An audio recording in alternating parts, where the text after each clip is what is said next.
what we've realized is by being more compliant, our clients' CPMs are 60% lower on average than others in the industry, those that are not compliant and push the envelope a little too far.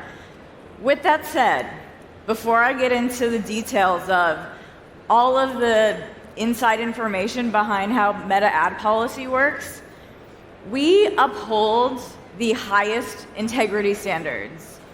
We do not approve of cloaking, black hat, anyone trying to take advantage of Meta's platforms.